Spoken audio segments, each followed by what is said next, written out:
Welcome back to another GIM series video. We are currently logged in on 416 Hero. And for those of you that don't know, this is the second account that I've made part of a GIM group that I play by myself. This is a 82 attack, 50 defense, 63 prayer account. Now in the previous 2 to 3 videos of the series, we've mostly been playing on this account. This is the original account in the GIM, the first account. It is a maxed account with no, weird restrictions or anything like that. It has mostly all the gear. Obviously, we're missing some things. As you can see, Inquisitors, we're missing the helmet and the skirt. Now, originally, after doing 2 to 3 videos on this account, I was going to return to progressing on 416 Hero. However, Boss of the Week in my clan came up, and it was Fasani's Nightmare. And naturally, as an endgame Ironman, I just couldn't pass that up, and I was fully planning on doing Fasani's Nightmare before going back on 416 Hero. However, as of this recording right now in real time, May 30th, 2025, Jagex released a pretty extensive blog post called the Summer Sweep Up. Now, within this blog post, one of the important things is Fasani's Nightmare. They say that they are looking to remove one of the Fasani's Nightmare phases entirely, so they're going to shorten up the fight. And they specifically say that they're not looking to change the drop table or anything like that. So essentially, this is just shortening the fight and, speeding up the overall grind. I typically don't like to wait for content to change or improve to do them. However, this is such a drastic change, and this isn't even something that's going to be pulled. This is something they're going to obviously listen to the player base for feedback, but ultimately they're probably going to implement it unless something drastic happens. Now, I know this video is probably going to come up in the future, so maybe all this information I'm saying right now is irrelevant, but nevertheless, this changes my plans, and that's the point I'm making. I was going to do Fasani's Nightmare and do a whole Fasani's Nightmare video again. However, we're back on 416 Hero. On 416 Hero, we actually already have the Dizana's Quiver. We don't have the Vorpcalf backpack. In fact, if you look in the quest list, we don't even have Dragon Slayer 2 done. So, today's video, we're going to be focusing on working towards Dragon Slayer 2 and try to get ourselves ahead. Yeah, there's a clanmate. I know we've just been standing here yapping, but a quick rundown of what we have to do in order to accomplish Dragon Slayer 2, because we can't just outright do the quest right now. So first, we got to do a couple of prereq quests. You can see here, Legends Quest, Dream Mentor, A Tale of Two Cats, and then actually it looks like we have all the skill requirements, and apparently you need 100 combat. I didn't know 100 combat was a requirement, but good thing we have that. Now, there are prerequisites to our prerequisite quests. We're also going to have to do Edgar's Ruse, Lunar Diplomacy, and this is not a quest, but we have to start the Barbarian training portion that gains us access to the Ancient Cavern. So let's stop standing and yapping and let's get to questing and yapping. The first order of business is Edgar's Ruse as one of the prereq to our prereqs. So we teleported back to Lumbridge. We're running towards the windmill because I need to collect 10 grain. I don't have any grain in my bank, and I think I can get grain over here. I don't know. Be right back. Yep, there is a wheat field right here. We need 10 of these, so let me just pick those up. 10 grain acquired, and we also need 5 raw chickens for this quest. Conveniently, just next door to the wheat, we have chickens right here. 5 raw chickens in our inventory as well, and now we have everything we need in terms of items to start this quest. We're making our way over to Taverley to talk to Sandfew to start it, and I just want to say while we're running over there, I haven't really been actively playing this account in the last 2 to 3 weeks, and it feels very, very strange. I have been logging in every day just to do farm runs and whatnot, but in terms of actually playing the account, I haven't done anything. One of the biggest adjustments on this account is that we need to make sure not to accidentally gain defense, attack, or prayer EXP. Now, I do have the attack styles hidden, so this way I only gain strength EXP. Anyways, here we are talking to Sandfew. We are now officially doing the quest. Next up, we have to go to West Berthope. Actually, quicker to just POH Telly and go to the Warriors Guild. Okay, this quest is coming back to me now. We are making our way to the Troll Stronghold, which is why we need our climbing boots. This quest will also unlock the Trollheim teleport that will enable us to teleport right to the center right here, just outside of the God Wars dungeons. Obviously, on this account, we haven't tackled any of the God Wars bosses yet, but we will, and when we get there, we will most likely take advantage of playing on our 2 accounts at the same time, and we're going to do stuff like Dolo Bandos. But that's just stuff we'll get into more later when we do get around to doing God Wars. But for right now, let's just get this quest done first, and let's work towards Dragon Slayer 2. So on a new Ironman account, obviously you don't have the luxury of burning through stamina pots, but on this account, luckily we had enough stamina to make it all the way over here. We don't even have full graceful actually, and I've been wearing the climbing boots instead of the boots of lightness. Oh yeah, this is a quest where you get the gout wheat too, and we're actually going to need to pick up, I think, like 3 of those for various other quests. As a quest spacebar holder, I never understood the point of the parrot in this quest. Got the sandwich lady random. Unfortunately, she is not offering a baguette. Alright, here we are, the final portion of Edgar's Ruse, and this is the part where we pick up the gout weed. The quest helper, very helpful, is actually reminding us that if we want to do Dream Mentor and or Dragon Slayer 2, not only do we have to pick up 1 gout wheat for this quest, but we have to pick up 2 more, so 3 in total. So for these type of things, you're just going to have to stay patient. There are various safe spots in the room, so you can take it step by step. However, I think there is a specific timing where you can start right here and just 1-click the gout wheat crate and make it all the way over there. I'm going to try that out. I don't think I've tried it before, so let me see if I can figure out the timing. Okay, is that going to work? Nope. I do want to try to get this 1-click method down, so I'm going to try again. Okay, I think it's going to be right here.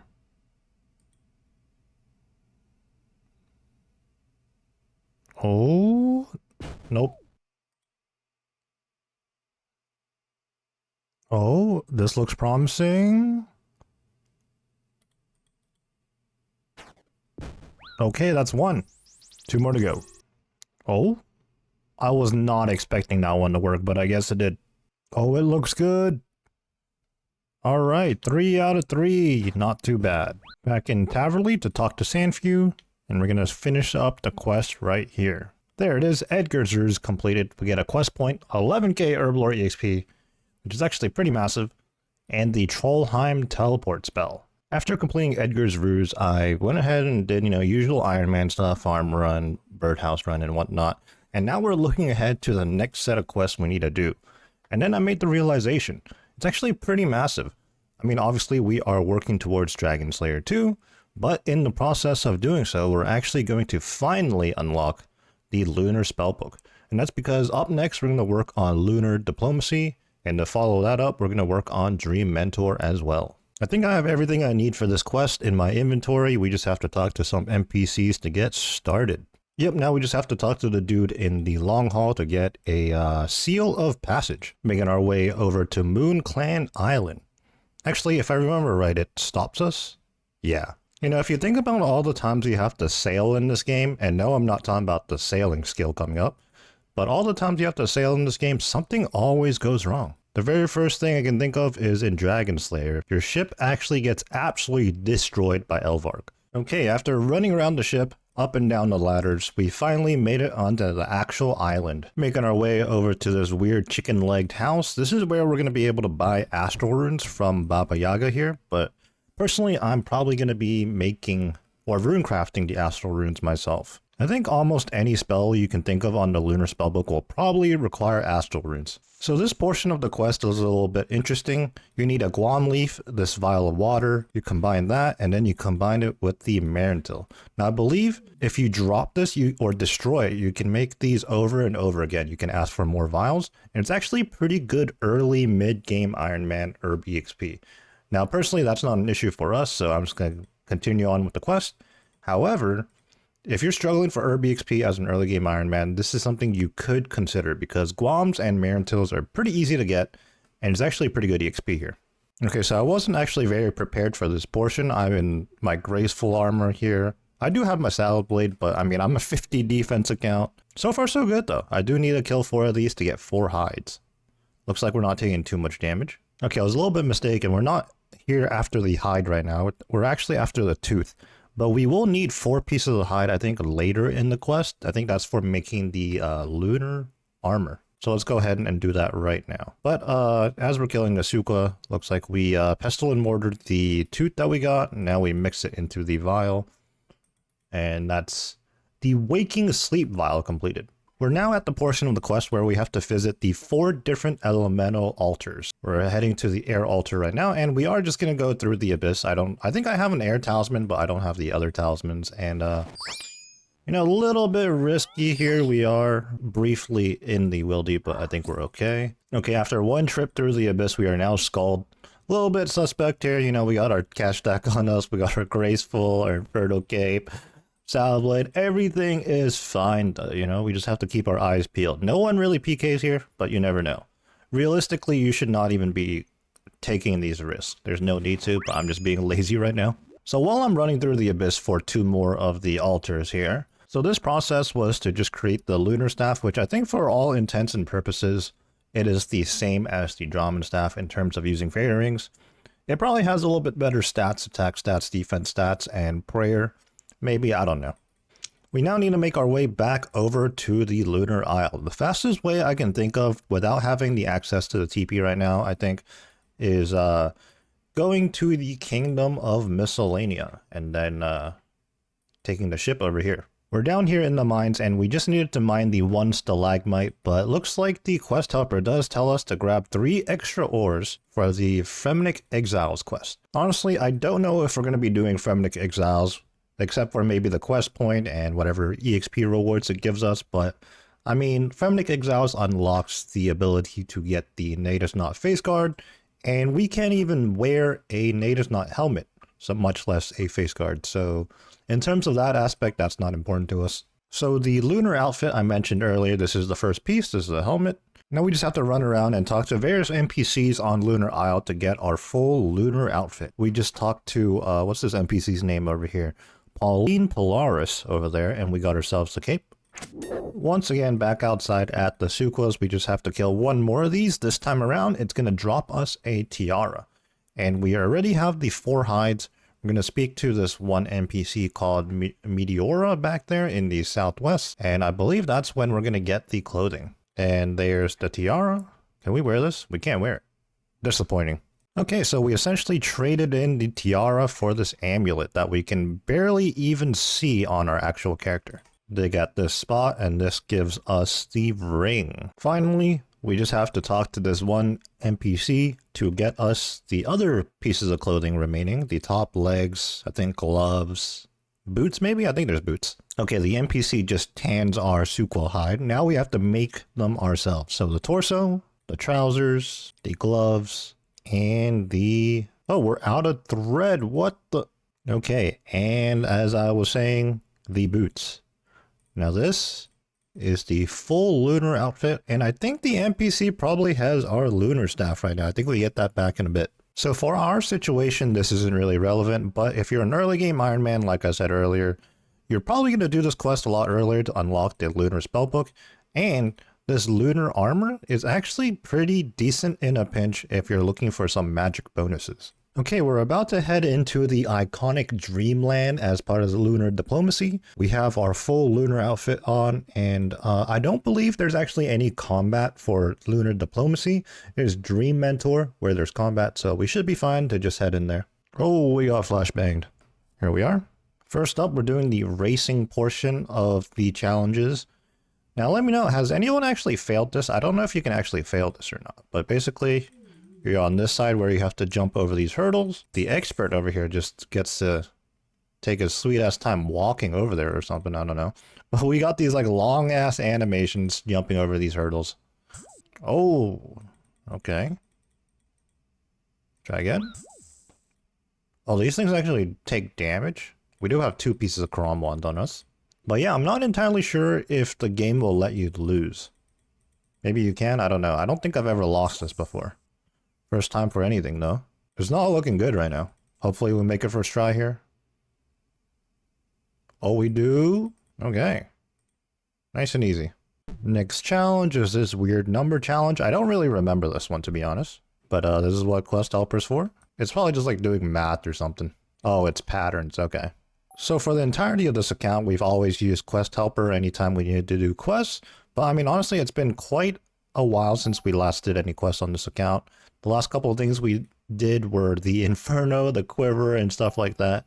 So it's been a while.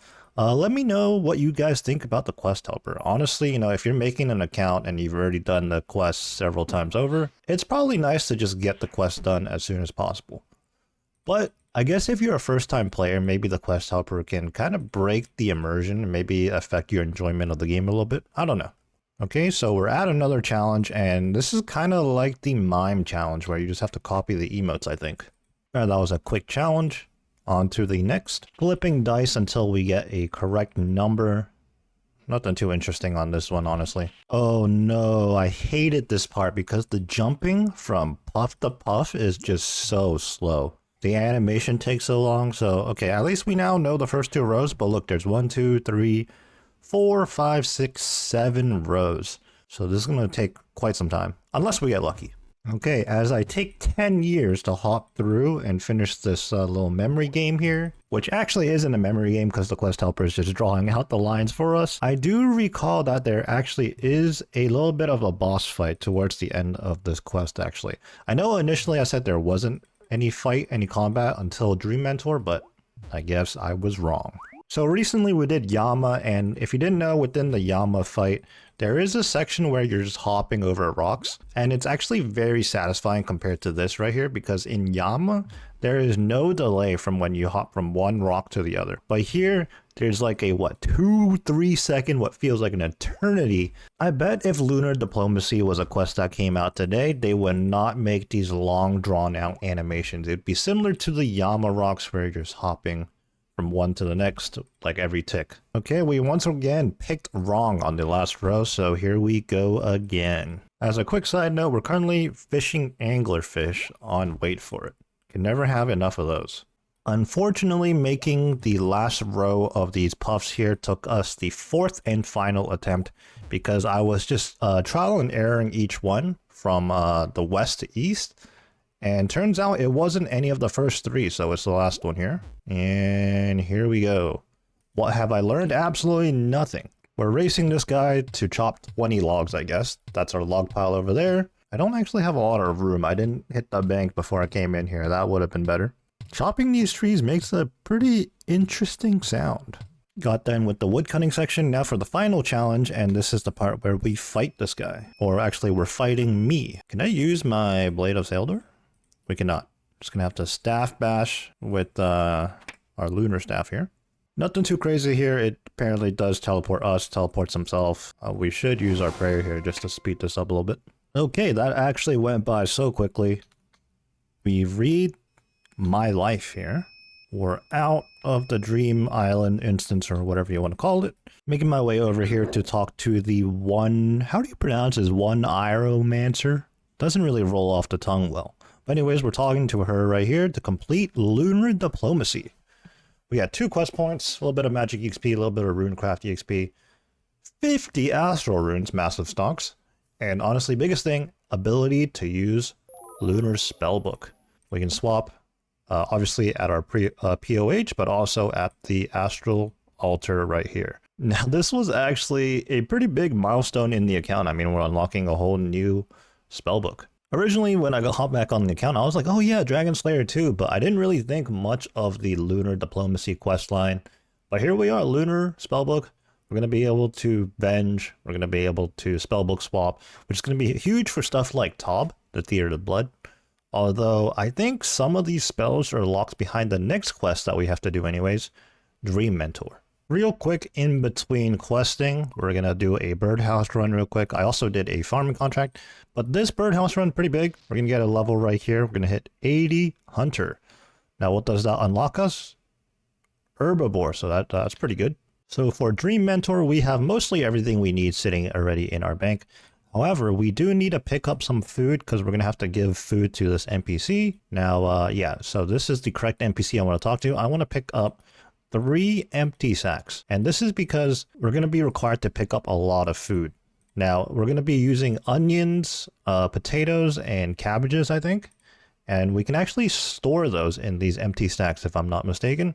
That way, we can kind of just bring all that and everything else we need without having to make multiple trips. Conveniently, we already had cabbages and onions in our bank for whatever reason, probably like very early farming contracts or something.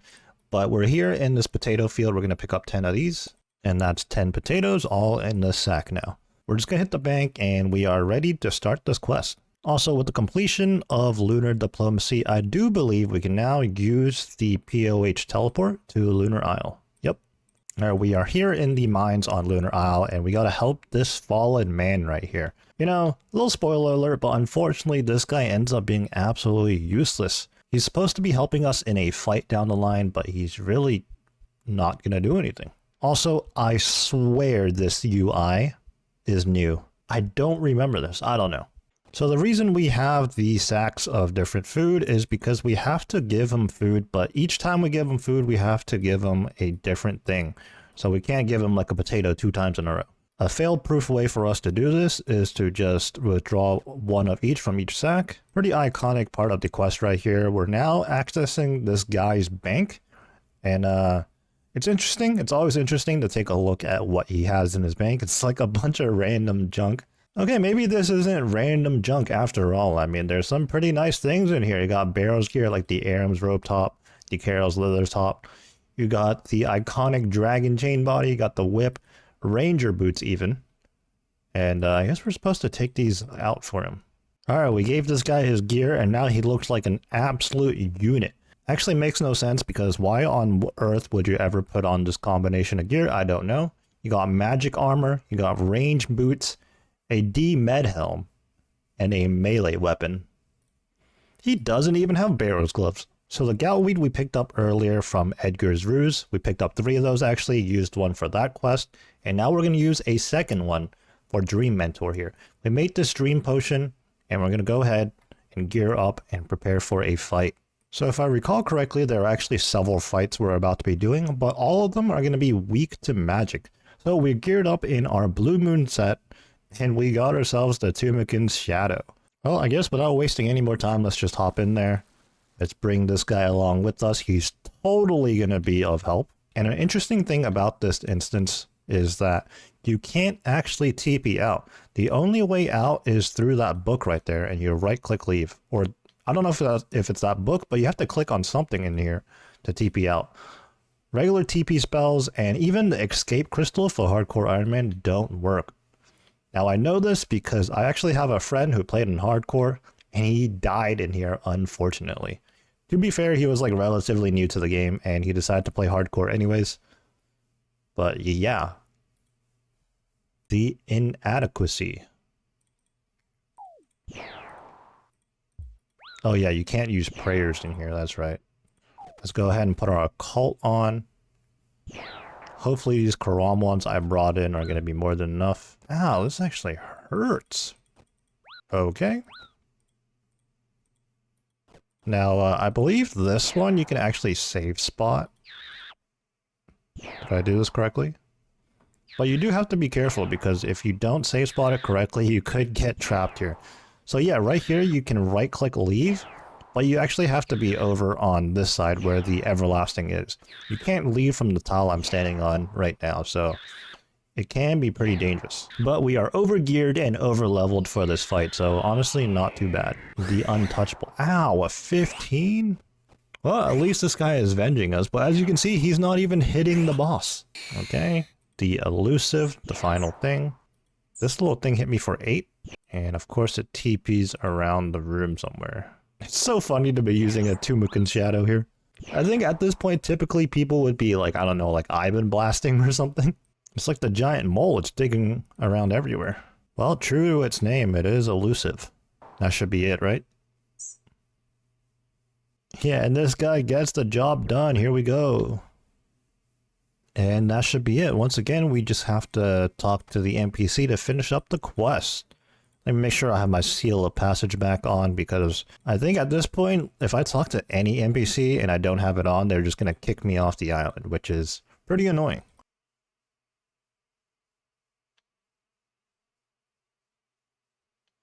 And there it is, Dream Mentor completed. So 2 quest points again, we have access to more spells. One of the big ones for Ironman, I believe, is Super Glass Make. We get 15,000 hit points EXP, 10,000 magic EXP, and a dreamy lamp, which I imagine is an EXP lamp. What are our options here? We do have to be careful. We don't want attack EXP. We don't want defense EXP. Honestly, it doesn't really matter too much what we're going to pick. Let's just pick strength, as weird as that sounds. Anything but attack and defense. So having done Edgar's Ruse, into Lunar Diplomacy, and now Dream Mentor, we have the Lunar Spellbook unlocked. We even got some of the more important Lunar Spellbook. Actually, we're not on it right now. We're on the standard Spellbook. But we got some of the more important Lunar Spellbook spells unlocked as well. And we are a little bit closer to doing Dragon Slayer 2. There's still a couple more quests, and I think there's like a portion of Barbarian training we have to do. But we're getting closer and closer to doing Dragon Slayer 2. And then Vorkath to get our Vorkath head for the backpack.